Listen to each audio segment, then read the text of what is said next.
She did not raise her voice. She did not call a family summit. Princess Anne simply stood at the threshold of the jewelry conservation room at Buckingham Palace, looked directly at the chief curator, and delivered a directive so quiet, yet so absolute, that the air in the room instantly turned to ice. Not that one. With those 3 words, the Princess Royal did what no politician, courtier, or advisor had dared to do since the coronation. She drew a physical, glittering line between the historic identity of the British monarchy and Queen Camilla's rapid acquisition of its most sacred heirlooms. What the Queen Consort lost at the state banquet was not merely a 3-row cascade of legendary diamonds. It was the ultimate visual key to public recognition and sovereign legitimacy. And the woman who ordered it locked in the dark was none other than the sister of the king.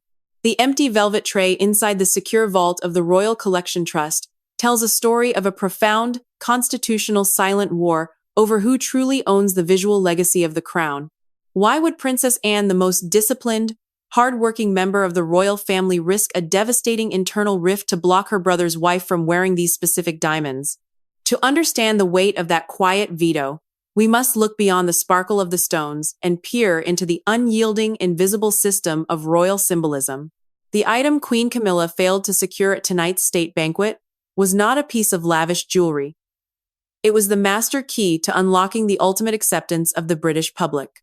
And the person who effectively locked that key away in the shadows forever was none other than her sister-in-law, Princess Anne. Just 3 days before the banquet, an administrative document titled the Order of Custody and Lineage Verification landed on the desk of the surveyor of the king's works of art. Although the document did not require the king's office for approval, it immediately froze access to the late Queen Mother's private jewelry collection. Queen Camilla was barred from touching the Greville diamond suite. The visual hierarchy of the constitutional monarchy had just been dictated by someone outside the direct line of succession. The decision to block the transfer of the Greville emerald and diamond pieces did not begin with an open argument. It began with a routine administrative requisition form. To the outside world, a state banquet is a display of effortless majesty, a seamless theatrical production designed to project national stability. But behind the heavy oak doors of the palace, it is an administrative battlefield of precise calculations, where every gesture, every seat assignment, and every gemstone is a highly strategic move. When Queen Camilla's styling team submitted the official request to the Royal Collection Trust to release the Greville diamond festoon necklace, they expected a routine approval. The Queen Consort has the traditional, uncontested right to requisition pieces from the sovereign's private collection for state occasions. It is a procedural formality, but when Princess Anne's office intercepted the request, the standard administrative chain of custody ground to a sudden, freezing halt. Anne did not write a formal letter of protest to the Prime Minister. She did not schedule a dramatic personal audience with King Charles. Instead, she physically entered the secure conservation facility where the historical pieces were being prepared for transport. Standing before the secure vault casing, she delivered her 3-word directive directly to the caretakers of the collection. The requisition was quietly but firmly denied. For those who understand the delicate, unspoken power balance of the palace, this was an institutional earthquake. A sister of the king had just successfully vetoed a direct visual choice made by the reigning queen consort. The immediate question that rippled through the household staff was electric. How could Princess Anne, who holds no direct line of succession to the throne, possess the authority to override the styling wishes of the king's wife? To understand the friction this created, we must look at the unique, highly protected status of the royal collection itself. The British crown owns 2 distinct categories of treasure. On one side are the crown jewels, sacred, state-owned instruments of sovereign power like the imperial state crown, which belong to the office of the monarch and are kept in the Tower of London. On the other side sits the sovereign's private collection, an immense, privately inherited treasury of personal gifts, family heirlooms, and historic bequests passed down from generation to generation. The crown jewels are governed by rigid state protocols, but the private collection is governed entirely by the personal will of the family. By reaching for the private Greville pieces, Camilla was not just choosing an accessory for a dress. She was attempting to visually merge her public identity with that of the beloved Queen Mother and Queen Elizabeth II. She was attempting to use the family's most intimate emotional symbols to construct her own visual legitimacy. Anne's quiet veto was a direct, uncompromising challenge to that attempt. It exposed a deep, unresolved tension at the very heart of the new reign. Who has the right to define the visual legacy of the House of Windsor? Is it the Queen Consort who stands beside the King today, or is it the bloodline of the family that has carried that legacy for a century? In the high-stakes world of a constitutional monarchy, a historic necklace is never just a collection of polished stones. It is a highly potent, silent visual contract between the crown and the public. When Queen Elizabeth II wore her historic diamonds, she was not displaying personal wealth or celebrating a private victory. She was projecting the continuity, stability, and enduring strength of the British state itself. Every single stone she chose carried a specific, deeply researched historical resonance that reinforced her position as the stable mother of the nation. The public did not look at her jewelry and see a display of extravagance. They saw the physical manifestation of their own history, a reassuring symbol of national survival that had weathered world wars, political crises, and decades of social change. But when Queen Camilla wears those exact same pieces, the public perception changes completely. The transition of Camilla from a highly controversial public figure to the reigning queen consort has been a long, carefully managed public relations campaign. Every single step of her journey has been designed to project stability, quiet dignity, and gradual acceptance. Her styling team understood that the absolute fastest way to build her sovereign authority was to wrap her in the familiar, comforting symbols of the matriarchs who came before her. If the public saw Camilla wearing the Queen Mother's favorite diamonds, they would unconsciously associate her with the warmth, patriotism, and stability of the late matriarch. This is precisely where the institutional friction begins. Princess Anne represents the ultimate protector of the family's historical standards and operational principles. For more than 50 years, she has been the most consistently industrious member of the family, conducting thousands of public engagements with a disciplined, unadorned focus on duty. Her philosophy of public service is remarkably simple. The monarchy survives not through magnificent display, but through tireless work. To Anne, the rapid deployment of the family's most sacred private treasures to bolster Camilla's public image was not just a minor styling disagreement. It was a major strategic danger to the entire institution. In an era of intense economic uncertainty and growing public skepticism, displaying immense, privately inherited diamonds during a state occasion could easily be perceived by the average citizen as tone-deaf, extravagant, and deeply out of touch with the struggles of modern life. Furthermore, there is a strict, unspoken protocol regarding how private bequests are handled within the family. Historically, pieces that were privately given to the family's matriarchs are meant to descend down the direct line of succession from the reigning monarch to the heir apparent and eventually to the next queen. By attempting to claim the Greville festoon necklace for her own state appearances, Camilla was disrupting this natural, historical lineage. She was placing herself, a queen consort whose title exists only in association with her husband, ahead of the future queen, Kate Middleton, in the visual and symbolic hierarchy of the family. Anne's quiet but firm objection was built entirely on this systemic imbalance. She saw that if Camilla was allowed to freely raid the private vaults to build her own visual center, it would dilute the symbolic power of the pieces when they eventually passed to the next generation. The problem was not a personal dislike or an internal family feud. It was a fundamental, strategic disagreement over how the monarchy's most valuable symbolic assets should be managed for the long-term survival and prestige of the crown. As the legal and administrative departments of the palace began to review the dispute, they uncovered a historical detail that changed the entire nature of the conflict. The Greville diamond festoon necklace was not a royal inheritance at all. It did not belong to the historic treasury of the House of Hanover, nor was it purchased with public funds. Its origin lies in one of the most unusual, highly private transactions in the history of the modern British court, the Greville bequest of 1942. Dame Margaret Greville was an ultra-wealthy society hostess, the daughter of a brewing magnate, who spent her life cultivating close relationships with the highest echelons of the British aristocracy. She had no children of her own, and when she passed away during the height of the Second World War, she left her entire, magnificent collection of jewelry, more than 60 priceless pieces, including the famous honeycomb tiara and the 3-row diamond necklace to Queen Elizabeth, later known to the world as the Queen Mother. But she did not leave them to the crown as a state institution. She left them as a private, personal bequest to the Queen Mother as an individual. The distinction is critical. Because the Greville pieces were a private gift to the Queen Mother, they are not subject to the traditional oversight of the state. They do not belong to the public, and they are not governed by the strict rules of the Royal Collection Trust. They are the private property of the family, passed down through the personal wills of the matriarchs. This historical reality turned the palace power dynamic upside down. When Queen Elizabeth II inherited the Greville collection from her mother in 2002, she treated those pieces with an immense degree of personal reverence. They were the symbols of a wartime generation's private solidarity. They represented the quiet, unyielding support of those who had stood by the family during the darkest hours of the Blitz. Princess Anne, who was incredibly close to her grandmother, understood the deep emotional significance of these specific stones.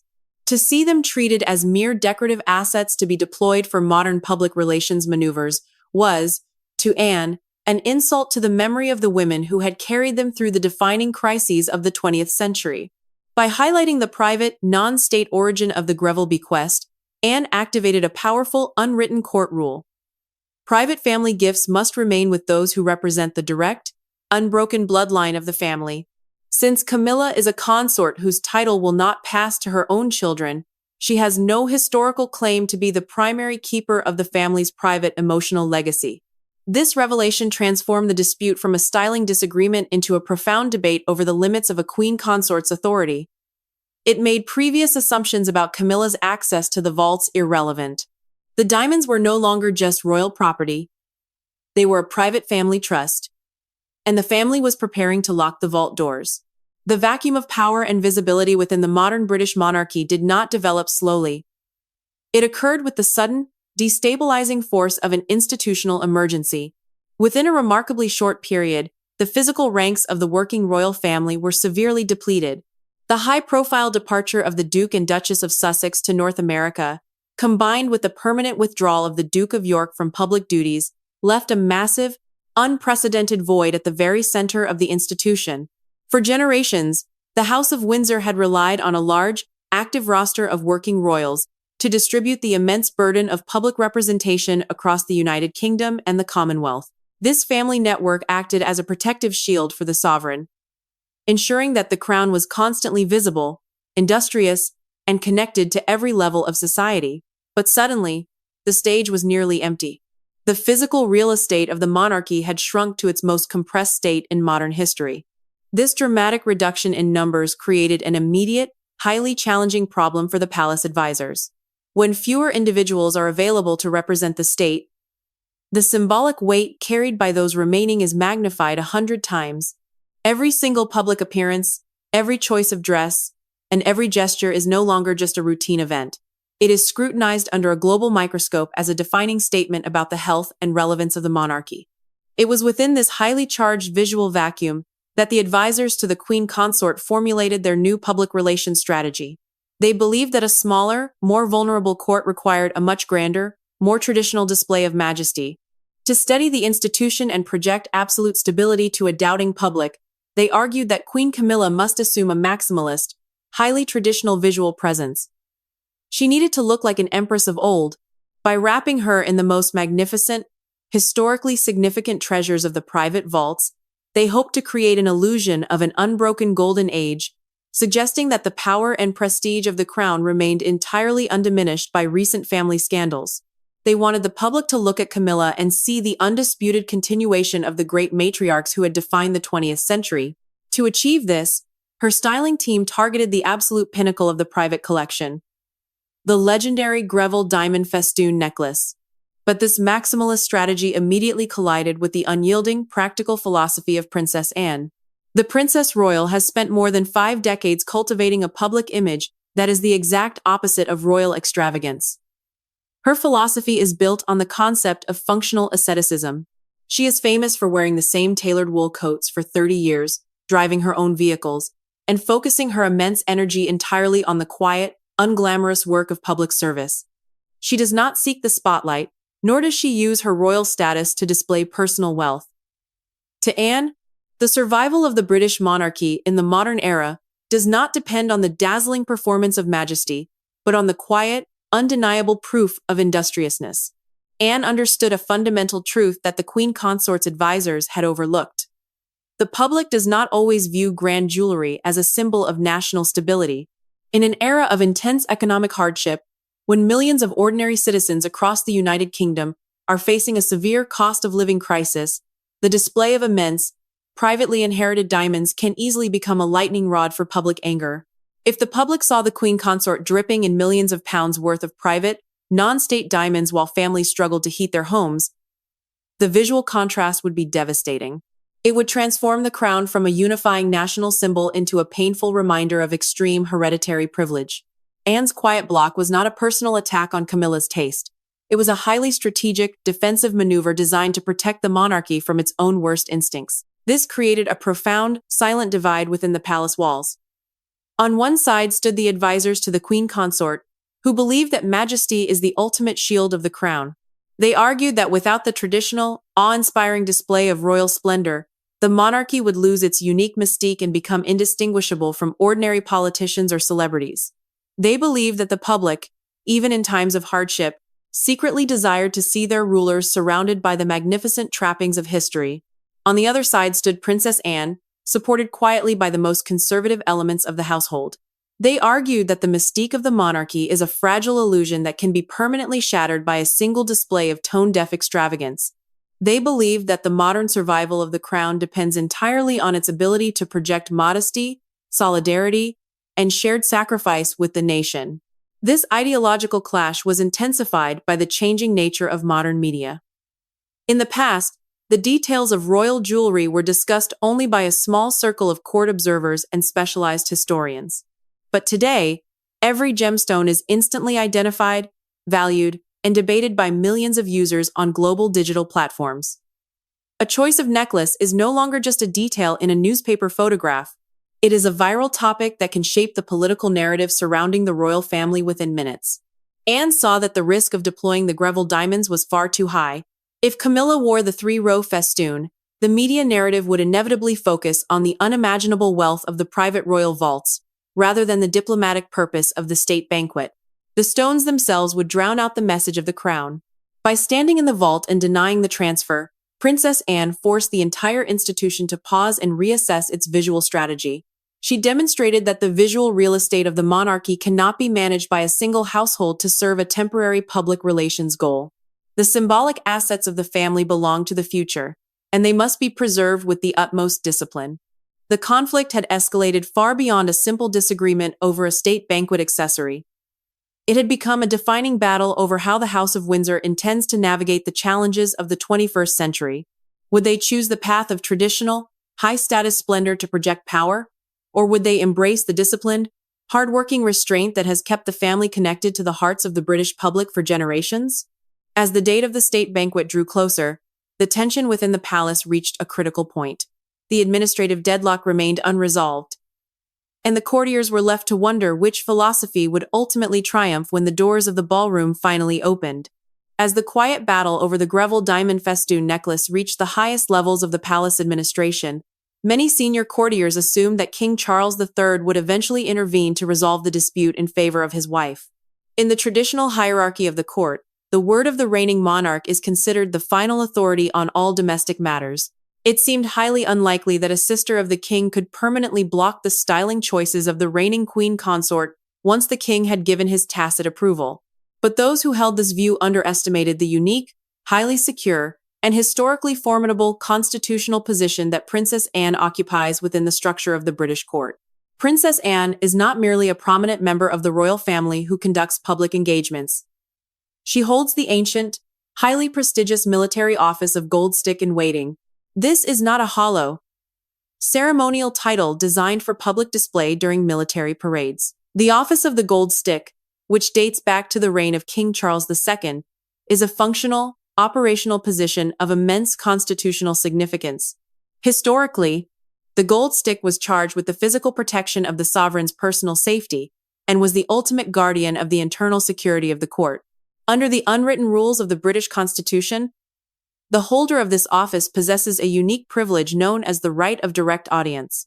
This means that Princess Anne has the legal right to bypass all private secretaries, political advisors, and government officials to speak directly with the monarch on matters of institutional security and the preservation of the crown's assets. Furthermore, Anne's lifelong, unwavering service to the crown has earned her a permanent, highly influential seat on the administrative committees of the Royal Collection Trust.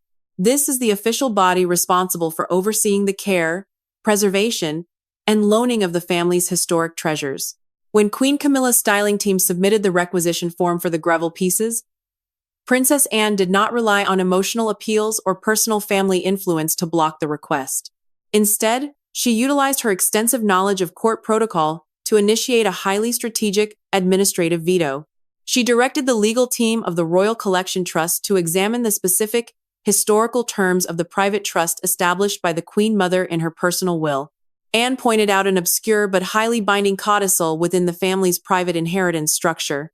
Because the Greville collection was bequeathed to the Queen Mother as a private, personal gift, rather than a state asset, the physical movement, loaning, or public display of these specific items requires the joint consensus of the family trustees to ensure their long-term preservation and to avoid potential complications regarding inheritance taxes and public ownership disputes.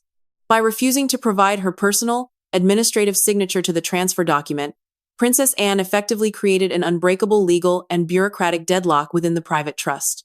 The Queen Consort's advisors were suddenly forced to confront a hard, unyielding constitutional reality. They could not physically access the Greville diamond festoon necklace without initiating a formal, legally documented dispute among the family trustees. Such a conflict would inevitably be recorded by the court's administrative departments, creating a paper trail that could be accessed by constitutional lawyers and eventually leaked to the public press. The king's wife was suddenly placed in a highly vulnerable position. If she insisted on overriding the veto, she risked exposing a deep constitutional fracture at the very center of the new reign. The public would see that the royal family was divided not over matters of state policy, but over the physical possession of private, multi-million-pound diamonds. This brilliant administrative move by Princess Anne shifted the power dynamic within the palace permanently. She had not used personal drama or emotional confrontation. She had used the very rules, laws, and traditions of the institution to protect the institution from its own executive overreach. She had demonstrated to the entire court that even the wife of the king must operate within the strict, traditional boundaries of family consent and historical protocol. The immediate question that now faced the senior members of the household was highly critical. If the Queen Consort's access to the most powerful visual symbols of the matriarchy could be successfully blocked by the king's sister, how would she build her own, independent authority for the remainder of the reign? The silent war had been won by the forces of tradition, restraint, and legal discipline. The bureaucratic pathways to the vault were officially closed, and the stage was now set for the ultimate, highly anticipated visual payoff at the upcoming diplomatic state banquet, where the true outcome of the conflict would be revealed to the world without a single word being spoken. The ultimate resolution of this silent, constitutional conflict did not unfold in the quiet offices of the palace administration or through the formal legal letters of courtiers. It took place in the brilliant, glittering light of the ballroom during the state banquet held at Buckingham Palace for the visiting international delegation. As the distinguished guests took their designated seats and the heavy mahogany doors were opened for the formal royal procession, every eye in the room and every high-resolution camera lens permitted inside the state apartments was focused on the entrance of the Queen Consort. When Queen Camilla entered the room, she looked undeniably elegant and carried herself with the practiced poise of her high office. But on her neck, there was no sign of the legendary, three-row cascade of the Greville diamond festoon necklace. The magnificent, historically charged pieces that had once belonged to the Queen Mother remained miles away, locked securely inside the dark, velvet-lined drawers of the Buckingham Palace vaults. Instead, her neck was adorned with a much simpler, less symbolic piece of jewelry from her own private collection. A beautiful accessory, but one completely devoid of the deep, institutional weight of the wartime bequest. Across the room, sitting at the head of her designated diplomatic table, sat Princess Anne. She wore her formal military uniform, her high collar stark, unadorned, and completely free of private jewels. Not a single word was exchanged between the two women throughout the entire evening. There were no dramatic glances, no public displays of tension, and no breach of the flawless, disciplined protocol that the House of Windsor has spent centuries perfecting. Yet, to every courtier, diplomat, and royal scholar in the room, the message was absolute. The line had been drawn, and the line had held. This quiet, visual resolution is exactly why the entire dispute was so profoundly important. It was never just about a collection of diamonds. It was a vital, successful test of the monarchy's internal checks and balances. It proved that even in a new reign, the historic standards of duty, restraint, and familial protocol cannot be easily overridden by personal preference or temporary public relations strategies. The Greville diamonds remain in their cases, preserved as a private family trust, waiting for the day they will naturally pass down the direct line of succession to the next queen. By standing in that vault and saying, "Not that one," Princess Anne did not just block a necklace. She protected the long-term, visual integrity of the crown. She ensured that the symbols of the past remain sacred for the future, proving once again that the ultimate strength of the House of Windsor lies not in the extravagance of its display, but in the quiet, unyielding discipline of its protectors.